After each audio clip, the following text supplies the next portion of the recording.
The year was 1947. A vast and ancient land stood on the brink of change. For nearly 2 centuries, the British Empire had ruled the Indian subcontinent. But its power was fading. A new chapter was about to be written. This chapter would bring freedom, but it would also bring a division so deep its scars are still visible today. On August 14th, the new nation of Pakistan was born. The very next day, on August 15th, India celebrated its hard-won independence. This momentous event, known as the Partition, was not just a political act. It was a human cataclysm that redrew maps and tore apart millions of lives in a matter of months, leaving a legacy of pain and separation. The final act of British rule was managed by one man. His name was Lord Louis Mountbatten. He was the last Viceroy of India. He arrived with a clear mission: to transfer power and get Britain out. The political situation was tense. Growing friction between Hindu and Muslim communities made a united India seem impossible to the British. In June 1947, Mountbatten announced his plan. It was a radical solution. The plan stated that British India would be partitioned. It would be divided into 2 independent dominions. One would be a Hindu-majority India, the other would be a Muslim-majority Pakistan. The decision was made. The clock was ticking towards a freedom that would be born in blood. To divide a country, you need a border. A British lawyer was given this monumental task. His name was Sir Cyril Radcliffe. He had a formidable job with an impossible deadline. He had never set foot in India before. He was given just 5 weeks. 5 weeks to draw a line through villages, fields, and rivers. A line that would separate millions of people who had lived together for centuries. He had to decide the fate of Punjab in the west and Bengal in the east. These provinces had mixed populations of Muslims, Hindus, Sikhs. The final borders, known as the Radcliffe Line, were drawn in secret. This secrecy was meant to prevent chaos. It did the opposite. The lines were drawn, the decisions were made, but the people whose lives would be forever altered were kept in the dark. The new borders were not revealed until August 17, 1947. This was 2 full days after independence had been declared. Millions of people woke up one morning to find they were on the wrong side of a new international border. They were strangers in their own homes. This single, delayed announcement lit the fuse on an explosion of fear, panic, and migration. The plan to create 2 nations had set the stage for one of the greatest human tragedies of the 20th century. A line on a map became a line of fire. Why did the British leave in such a hurry? The answer lies in the aftermath of World War II. The war had exhausted the British Empire. It was drained of money. It was drained of resources. It was drained of political will. Maintaining a vast colonial empire was no longer feasible. Britain was focused on rebuilding at home. The pressure to grant India independence was also immense. Decades of non-violent resistance led by Mahatma Gandhi. Growing political movements across India. British rule had become untenable. The question was not if they would leave, but how and when. The desire to cut losses and depart quickly drove policy. Lord Mountbatten arrived in India in March 1947. His original departure date was June 1948, but he quickly assessed the situation as volatile and explosive. Escalating communal violence. Breakdown of administrative control. He feared a civil war if the transition dragged on. He made a fateful decision. He advanced the date of independence by 10 months. New date, August 15, 1947. Officials had just months to divide key institutions. Divide the army, divide the civil service, divide the railways, divide the treasury. Everything had to be split. The rush was on. Borders had to be drawn at incredible speed. Sir Cyril Radcliffe's Boundary Commission faced an impossible task. They relied on outdated maps. They relied on inaccurate census data. Little time for ground surveys. No time to understand local social realities. The announcement of the Radcliffe Line triggered a human exodus, the largest mass migration in recorded history. Suddenly, millions were on the wrong side of the border. Fear spread fast. Horrific stories of violence circulated. Hindus and Sikhs in newly designated Pakistan feared for their lives. Muslims in India felt equally vulnerable. They had a stark choice: move where they'd be a majority, or stay and risk persecution, violence, or death. Decisions made in hours. Families abandoned ancestral homes. Historians estimate 14 to 18 million uprooted. About 10 million movements in Punjab alone. Hindus and Sikhs moved east toward India. Muslims moved west toward Pakistan. The migration flowed both ways, a torrent of humanity. People left with only what they could carry. Bundles with a few clothes, some food, small valuables. They left behind land, their businesses, their livestock, a lifetime of memories. The roads were choked with people. It was not an organized evacuation, a panicked flight. Any transport they could find. Many walked in kafilas for hundreds of miles. Convoys stretched for dozens of miles. Others crowded onto bullock carts. Some got spots on trains packed to suffocation. People on roofs and sides. Journeys were perilous. Routes not safe. Every mile was a gamble with death. The scale created a massive humanitarian crisis. Arrivals had nothing. Destitute, exhausted, traumatized. Huge sprawling camps rose around Delhi and around Lahore. Camps were squalid and overcrowded, lacking proper sanitation, food, medical care. Former landowners and shopkeepers became dependent on handouts. For millions, this was just the beginning, a life defined by loss and struggle. No region suffered more during the partition than Punjab. This prosperous province, the breadbasket of India, was split right down the middle. The Radcliffe line sliced through its heart, dividing a land united by a common language and culture.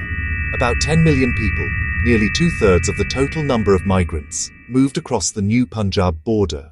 Lahore, Amritsar, once vibrant centers of mixed culture, were torn apart.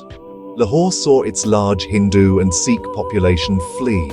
Amritsar lost most of its Muslim residents. Entire city neighborhoods became ghost towns overnight, their former inhabitants either dead or on the run. The trains of Punjab became one of the most enduring and horrifying symbols of the partition. These were supposed to be trains of refuge, carrying people to safety. Blood trains, ghost trains. Trains packed with refugees would be ambushed en route.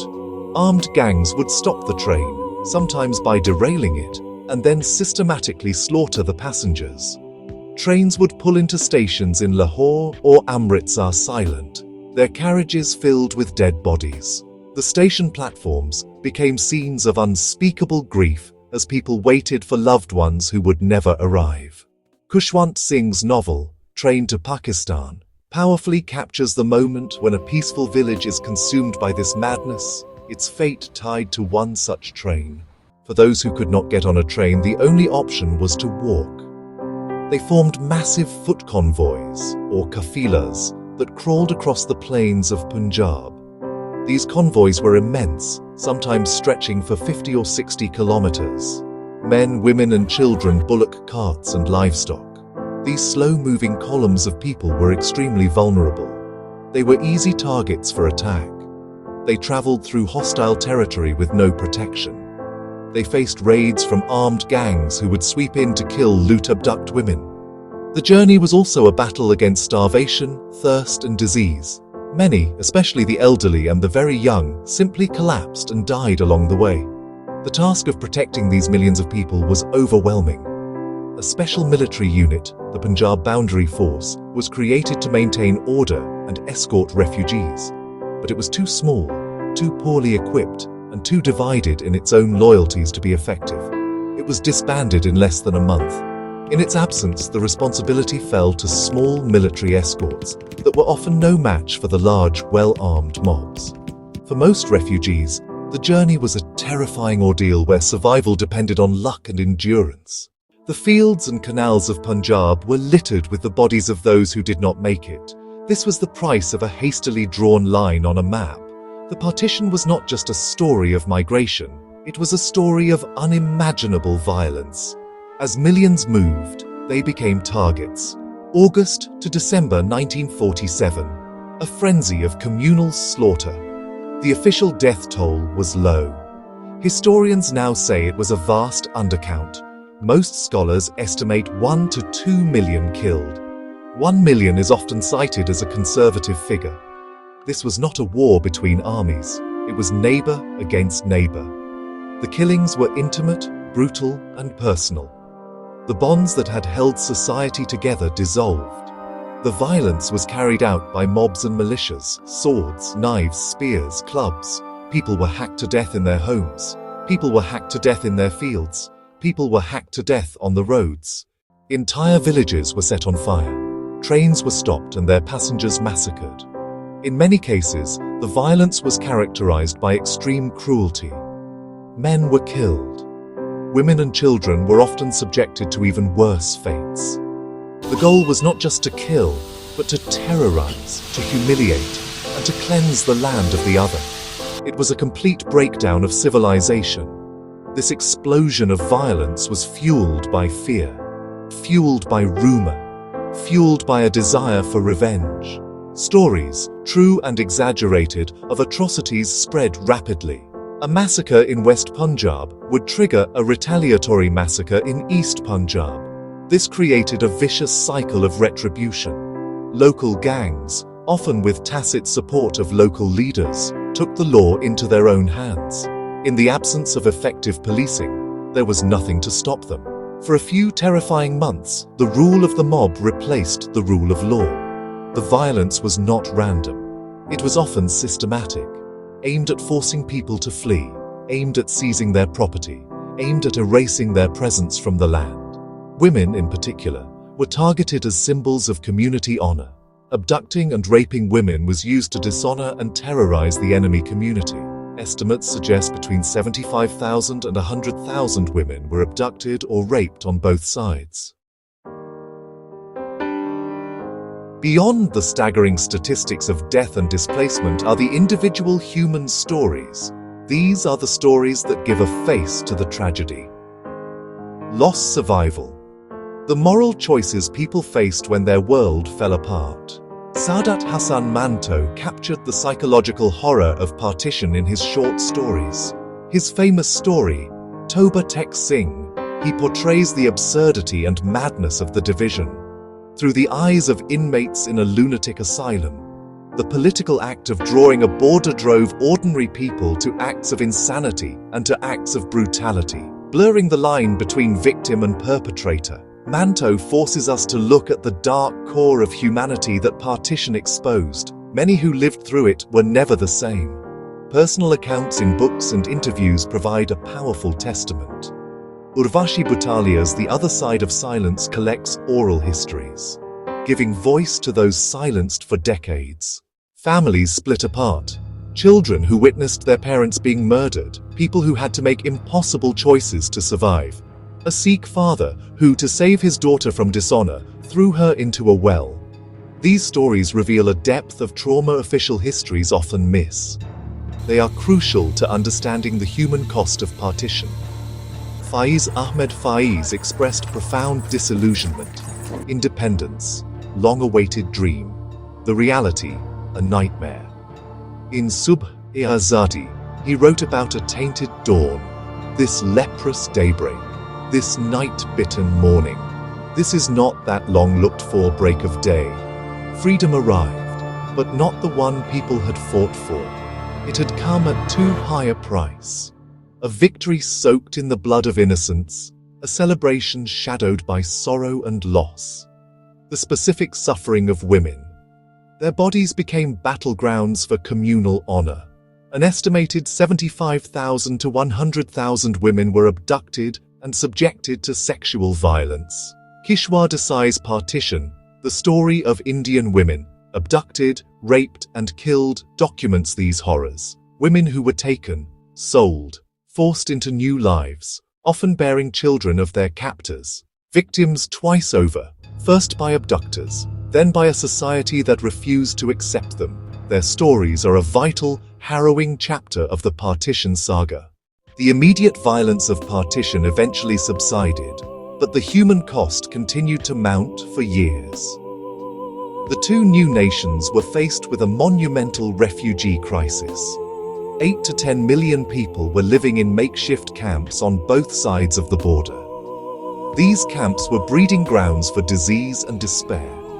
The governments of India and Pakistan, themselves brand new and struggling to find their feet, had to provide food, shelter, medical care. They had to find land and jobs for people who had lost everything.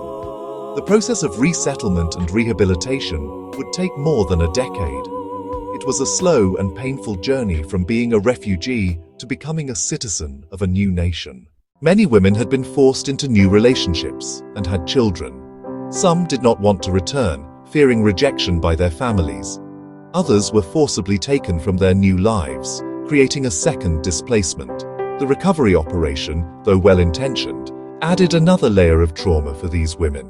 The scars of partition are not just historical, they are personal and generational. The trauma was so immense that many survivors rarely spoke of what they had witnessed. The pain was buried deep, passed down to children and grandchildren in whispers and silences. But the memory lived on, shaping family histories and community identities. For millions, their sense of self was forever tied to the experience of being a refugee. The idea of a lost home on the other side of the border became a powerful part of their cultural memory. This long shadow of trauma continues to influence relationships between communities in the subcontinent today. Decades later, the partition remains a defining event for India, Pakistan, Bangladesh. It is not a forgotten chapter of history. It is a living memory, explored in countless books, films, family stories.